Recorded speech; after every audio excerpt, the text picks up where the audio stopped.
Hi guys, Stephanie Not Only here, OG voices of Kid Goku and Gohan from Dragon Ball and Dragon Ball Z. It's Megan Hollingshead. You know me as the voice of Nurse Joy in Pokemon and Rangiku in Bleach. I'm Marie Westbrook. I'm the voice of Hanami, Dorio, and Ikumi. Hey, this is Karen Strassman. I'm Tara Sands. It's a Merc new one. You're watching Voice of the Heroes. Take it away, Flea Boy. What's good, everybody? You already know who it is and what it is. And if you don't, it's the one and only one, Flea Boy Jetson. And you're watching Voice of the Heroes podcast. So if you're tuning in for the first time, please don't forget to like, comment, and subscribe. Also, click that notification bell so you don't miss out on any upcoming interviews or discussions with your favorite heroes and villains from across the world. And today, we got a very, very special guest with us. She's one of the newest characters in Mobile Suit Gundam on Amazon Prime. Let's welcome Thea Saccoliti to the show. How you doing? I am doing great. Thank you for having me today. Hey, thank you, man. I'll be trying. So Yeah. let's get into it. So you're in one of the newest installments in the Mobile Suit Gundam franchise on Amazon Prime. And for those who don't know, Amazon Prime has been launching their own anime content. So this is exclusively to Amazon. So tell us a little bit about your character in the show. Yeah, so Amate or Machu, depending on if she's your regular schoolgirl or she's, just fighting mobile suits underground in space. She's definitely a spunky teenager. She's 17, has definitely lived in a bubble most of her life. She's got very privileged parents. She's just your kind of typical, like, I'm smart, I don't care in school, I don't want to be here, I want to, in her case, go be in the ocean on Earth and be like a jellyfish. And then all of a sudden she starts opening up her bubble a bit and being introduced to new people and realizing, oh crap, there's a lot to the world out there that I never knew, that I am starting to learn and understand. And I think she is one of the characters that goes through a really great arc throughout the entire series. And like as the actor, even like vocally, I felt myself like arc with her. She's got a lot of depth for sure in her little petite body. Now, this ain't the first voiceover you've done, right? Is this the first character you've done? It's my first dubbing project, and my first anime, but I have done a series of like smaller things for sure. Oh, okay. So you're new into the world. So welcome, man. You're doing a phenomenal job. What drew you into Mobile Suit Gundam? I, to be honest, don't think I had a choice with it, like naturally being my first anime and my first dubbing project. I showed up to set the first day and they were like, oh, so you watch a lot of anime, like you love anime, right? And I was like, I'm new. Like, I don't know the world. And they were so sweet, like taking me under their wing, and they're like, that's okay. Like, we want raw, we want real for this. Like, I'm glad that you haven't watched a ton of anime yet, because it's just gonna be so honest. You're not trying to copycat anyone necessarily. And so just it being so brand new and me having to like do research and really take a lot of direction from directors coming in from such like a novice place, I had to just throw myself in, because all in or all out, like they cast me for a reason. I gotta believe in it. So yeah. How was that transition for you? Was it a little difficult at first, or was it, were you a natural at it? Middle. I definitely will say one of the like biggest workouts I have ever done in my life is doing voiceover, which sounds funny, but like, especially when you're in fighting scenes, we're not just behind the mic being like, huh, like your whole body. And that was one of early on the directions I got, is like, no, like I want to see you physically in the booth, like leaning over, like smacking the air, like you got to be going crazy because you can hear it vocally. And once I kind of got the direction and their little like golden nuggets that I heard throughout that stuck with me, they were like, oh, you got it. Like I'm very much the kind of person, I hear it, I soak it in, and I learn quick. So those first maybe 3 sessions, I was like, oh God, like this is crazy. like I love this, but I don't know exactly what I'm doing. Like, so I cannot emphasize enough. Thank you to all the directors that I worked with. But they were also great about coming back and being like, you learned, like you're doing great. I can see the progress.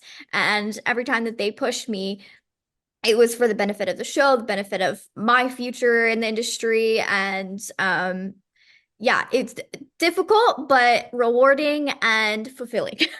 Hey, that's what's up. And I believe, I tell a lot of people, like, get that training, get that theater, Yes.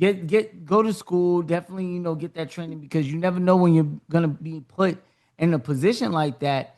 And that theater work and all that stuff, helps you for situations like that. Did your background in theater or school help you with that scenario?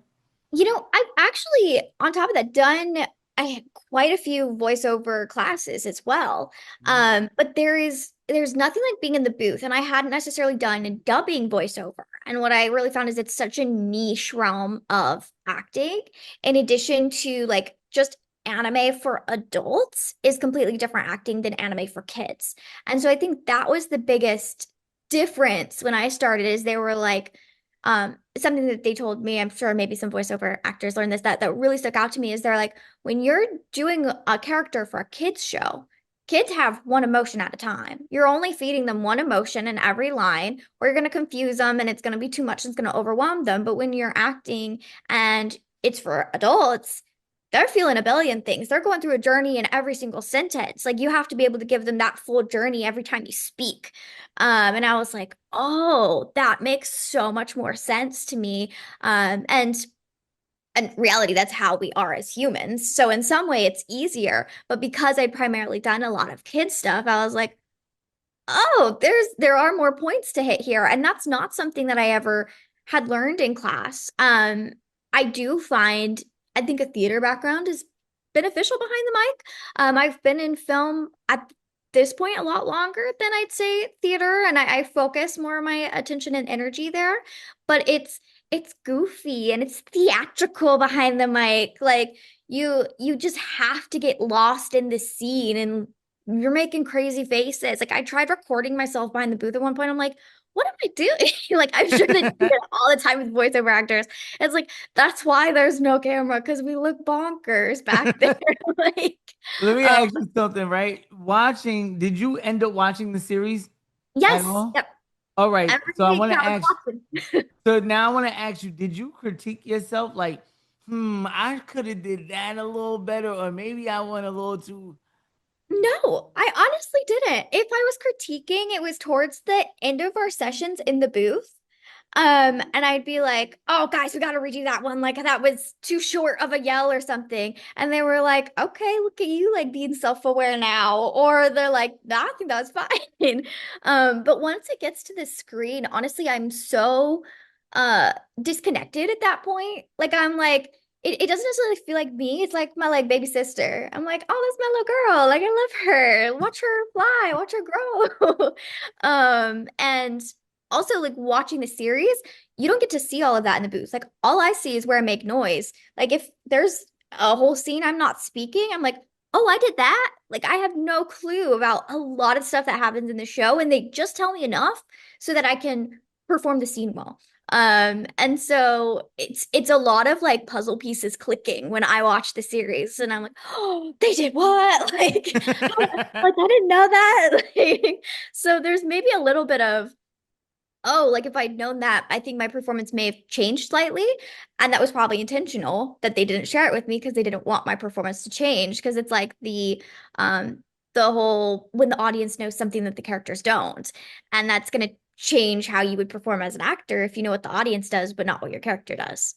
So it was also a very unique way of filming for me, because you get the whole script in film. And Yeah, true. not at a single point did I ever have a script in my home. I walked into that booth, I opened the iPad, and they're like, okay, we're doing episode 8, scroll to line 20. And I'm like, okay, first time I'm reading this, go. So it's spot on, like right It then and there is. you got to do it. Did you have, Exactly. so you was going into the studio to record your line, which I is kind of did. interesting because a lot of voice actors, they gotta, they're confined in their homes in the booth. Mhm. So that's pretty dope. That's actually, did you get to record with any of your co-stars? No, that's also the interesting thing, is they'll be like, oh, so and so was at the booth yesterday. And I'll be like, huh, I've never met them. Like, I didn't know when everyone's guessing on Reddit, like, who's the voice after the trailer, I was like, I don't know who anyone is either. Like, we're all just guessing here on Reddit. I was like, I know who I am. Nobody's gonna guess me, but like, that's all I had. And then when it was announced, it was funny, this one person was actually like guessed wrong and everyone was so set. And I was like, oh, like, I totally thought it was that other guy. So you're just blind leading the blind on like all of those sites guessing. A few of them reached out, like we connected through Instagram once it was announced. We're like, congrats, dude, like you did great. But I've still never met a single one of my coworkers. That's interesting because Yeah. most of them are recording from that area also, right? That Yeah, studio. I think it's about like, I mean, I think most of us are in LA at least. And I know a handful of them also went to the studio. While I don't currently have a home studio, after doing this experience, like yes, it's probably good to like create one for smaller projects, but it's just so fun to go into an actual studio. I'm like, why would I do that? Especially with dubbing, because they've got the giant projector that you're lining your lines up with. And I'm like, what do I do? Like stare at my tiny computer and be like, oh, is there a flap there? Like it's a lot easier to just like it feels like you're the movie's just playing right in front of you the whole time. It's really cool.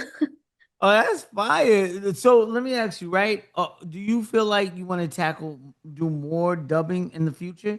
And if so, what Absolutely. projects you think you would like to tackle? You know, I will take anything and everything. I did an audition this week for a 10-year-old little boy. Like, I have my whole life, so even though I haven't necessarily booked a lot of bigger projects, I actually got repped in LA for voiceover when I was just 12 years old.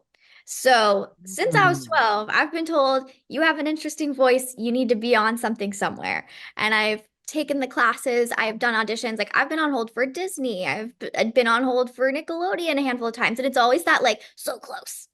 And so it's that validation of you're doing something right, but so it's just the stars didn't align yet.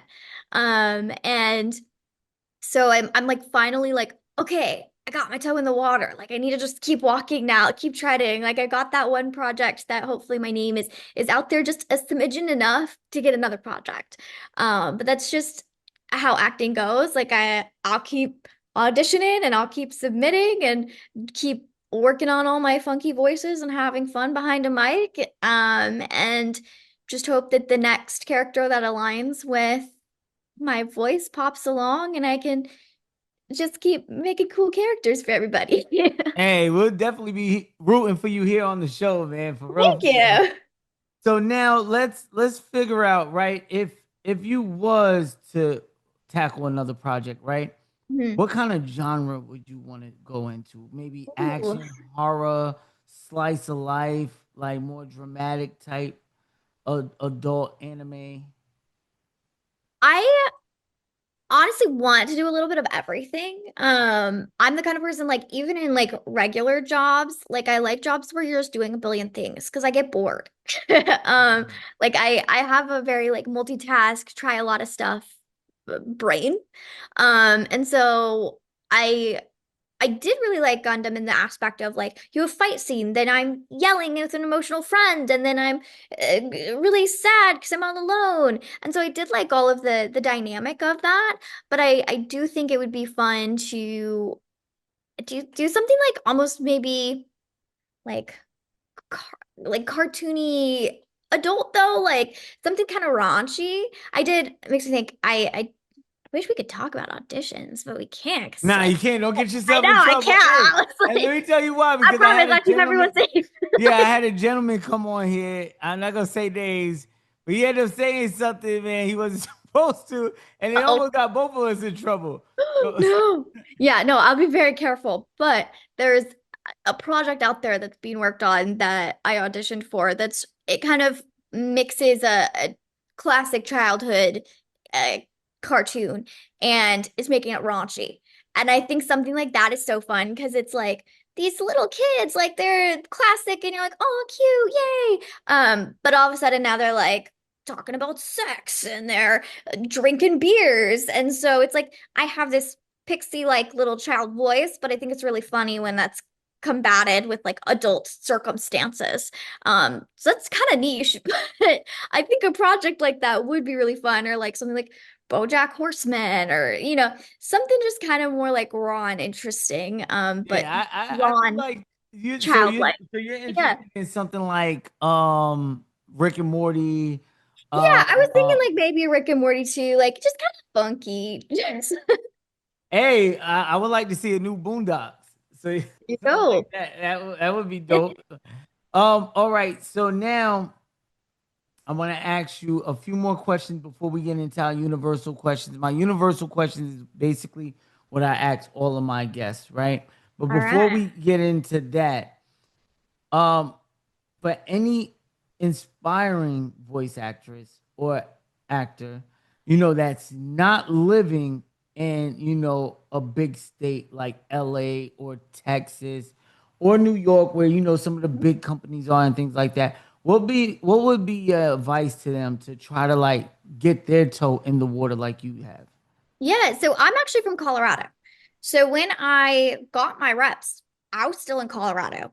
So that's a very possible. That said, the steps to do it is, find an agent, or not an agent. That's not even what I meant to say. I did find an agent. That's helpful, but find a credible teacher, who is going to help with voiceover. Like I did it through Showcase.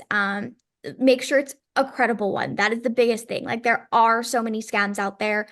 Don't go for a scam. Go from like someone personally, like whether like even a Facebook group you're meeting up with someone, like really do your research.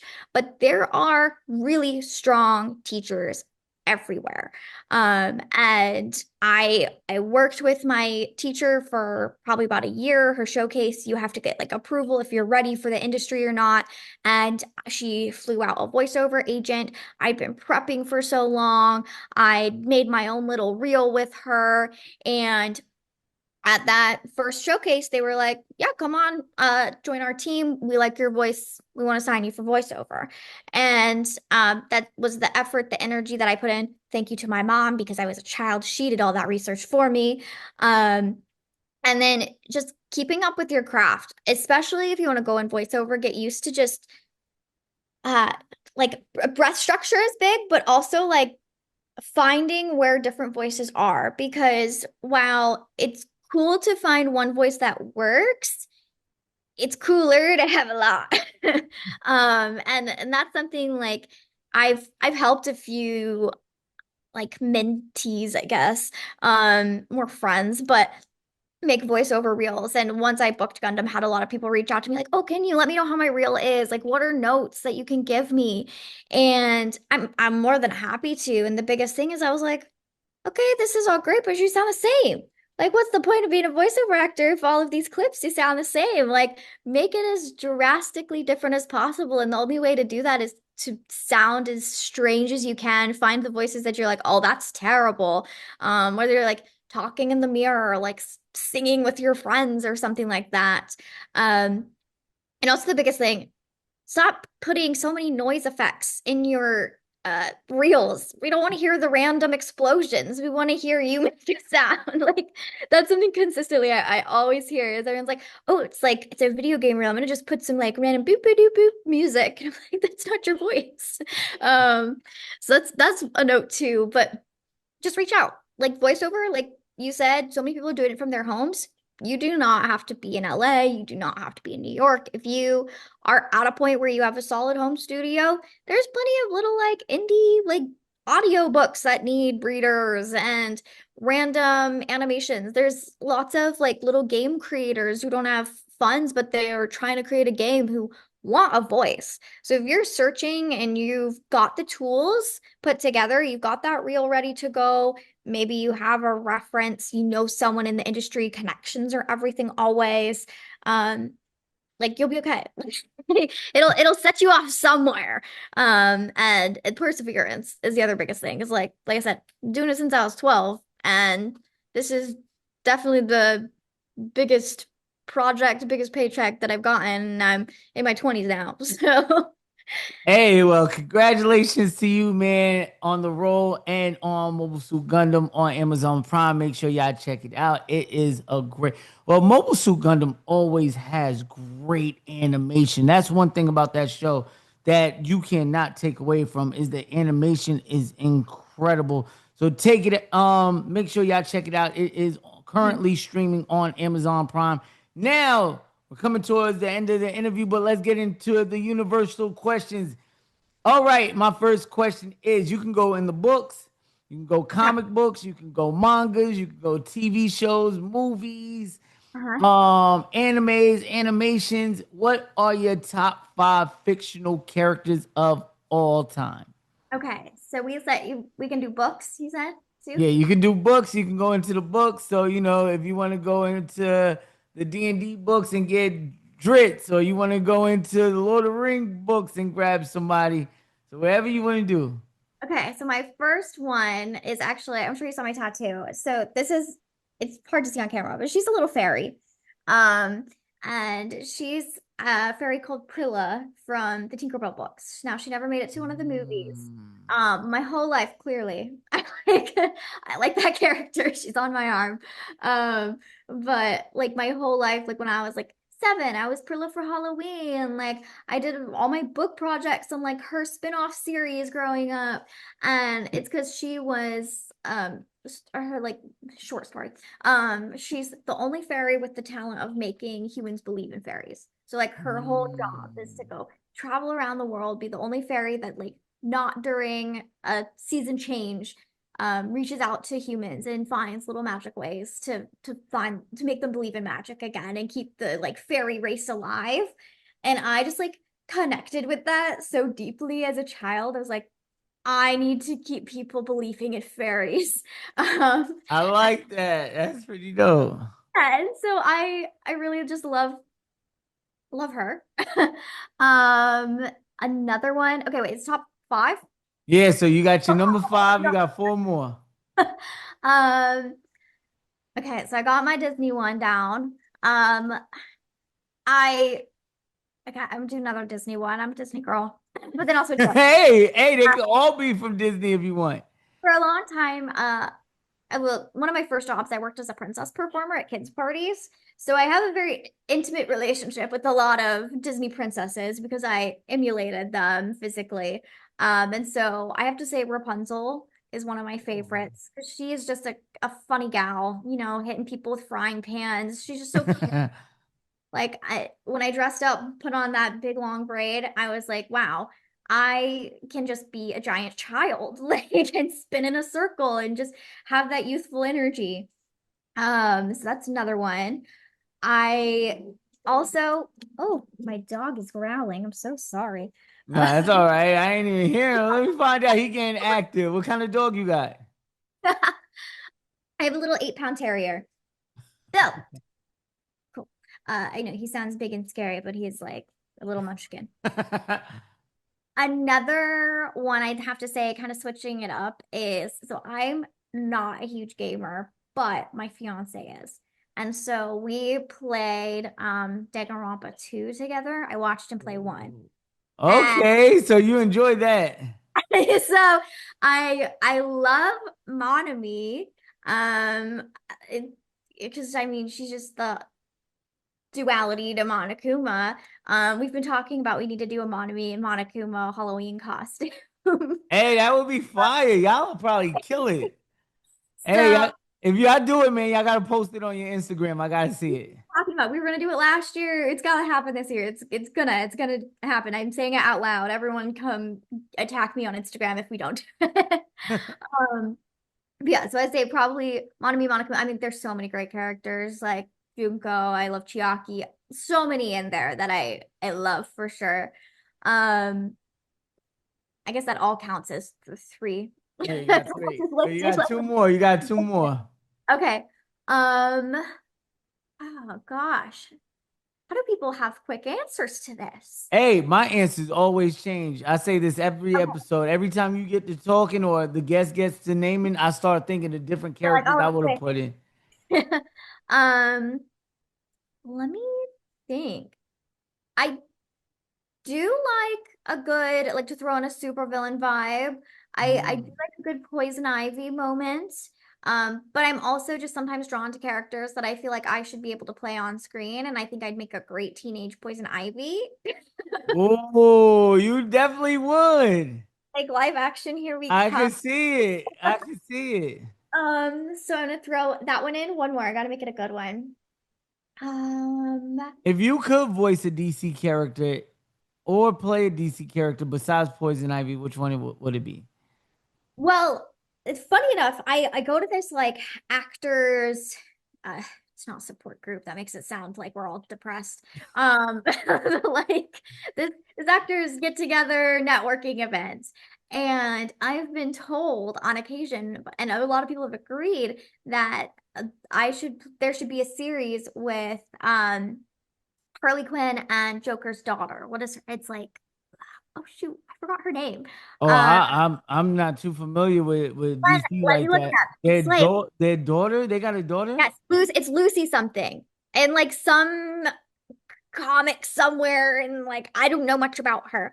Yeah, they're gonna fry me in the comments because I should know this because I definitely read a lot of comics, but I'm more of a Marvel guy, so y'all can't do me Yeah, like that, bro. Quinn and Joker's daughter. No, but the thing is, she's not in a lot. There's like one game that they've made. Lucy Quinzel, I guess.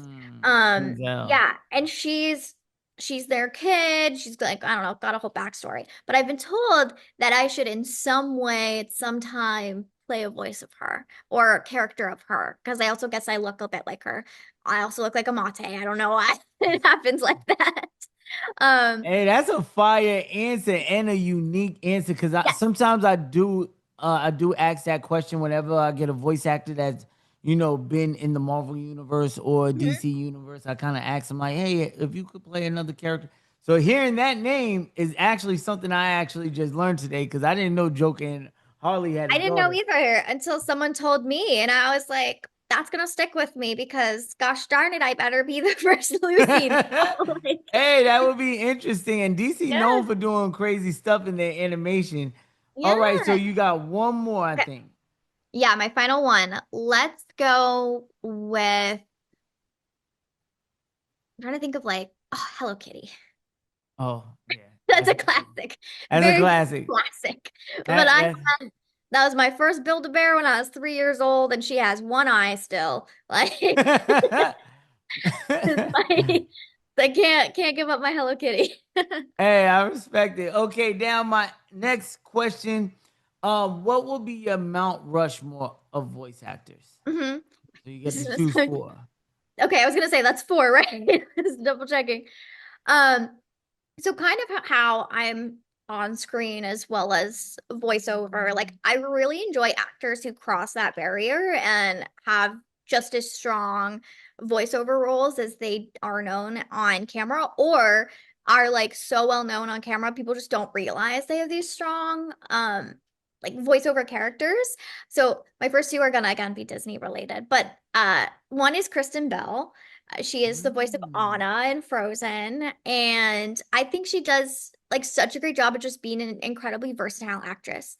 From going, princess, she's done crazy dark psychological thrillers on like Netflix. She does, The Good Place. Like, I think you could just pop her anywhere and she's gonna excel. That's a good answer because I Yeah. truly like that Disney movie. Frozen is like, because I have two daughters, right? 6 and 7. So Aw, I watch a lot of Disney yeah. stuff. I ain't gonna front. They put me onto a movie the other day. I think y'all should check it out, man. It's on Netflix. K-pop something. K-pop Hunters or K-pop Demon Hunters is the name of it.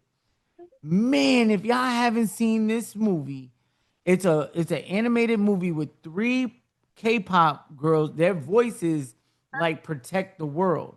So when they sing, and the soundtrack is actually just debuted at number 7 or 8 on Billboard's top 100 or something like that. Man, Wow. it's a very good movie. You should check it out. You definitely like it. Trust me. The songs are so catchy. I had to like, even if I didn't want to, Like, I I'm had to not start mad at this one, bopping. kids. Yeah, so shout out to my little girls for putting me on to that one. All right, so you got Christina Bell, Yes, we got Chris Mill. I'm gonna go with another Kristen Chenoweth. Because again, she's from stage. We've got Wicked. She's the voice of one of the fairies in Pixie Hollow, a little country one, Rosetta with the red hair. And she also, has done film. I know there's like controversy about her, I feel like, but I've always loved her. Like, again, she's petite like me, she's got the high voice, but she's again versatile, playing like the fun little bubbly character all the way to the sex pot and Glee. So like I just like seeing when people, you can tell, if have honed their craft and can truly emulate any character anywhere, vocally, physically. Going to just voiceover, I'm going with a classic, Tara Strong, just because, Bubbles. Hey, I yeah, she's almost a goat. She she definitely is a goat. yeah, she took her fame to claim, and she like never just kind of like rode the wave. Like I feel like she's always like working on something or supporting actors, like not just sitting there and being like, cool, I'm gonna hang out now. Like always doing something, and I think that's really great. Yeah, I almost wore my Bubbles sweatshirt, and I was like, no, that's a little too on the nose. That's fire though. I love that Mount Rushmore, man. That is a I got great my one one. more. Oh, that's right. You got that's That was only three. three. You got For one my last more. one, I was saving my last one. I was ready this time. My last one is actually Cassandra Lee Morris, because Cassandra Lee. Why that sound so familiar? she is Morgana in Persona 5. The like cat. She's also done a few other things. Now, what's interesting, I actually don't know a lot about her. However, when everyone was trying to guess who I was in Gundam, that's the name that came up the most. And I was like, oh, do I have like a voice match out there? And I heard, and I was like, I can hear it a little bit. And like all my like friends were like, I can hear it a little bit. And so I want to connect with her. I was like, I would like to meet her. She's pretty successful. She has a class that I actually hope to take at some point. And I'm like, she can't voice over everything all the time. If we're similar, we can share. Like, Hey, I um, love that yeah, idea, man. the And I smaller gotta check her projects. out because I know if I look at her IMDb or her behind the voices, I'm pretty sure I know exactly who you're talking about. Yes, But for I some think reason, you I can't will. put a name to a face right now. I Yeah, don't she's know why. currently here. I'll pull it up. I'll say some more. Cassandra Lee Morris. Yeah, the main one I know her Yeah. for. Oh, I know I was exactly like, who you talking you're gonna about. know. She's done so much stuff, so much. Um, and I'm like, I wanna know more. And she She's posts done like a really not. cool. She's done like an avatar character or something. Let me see. Yeah.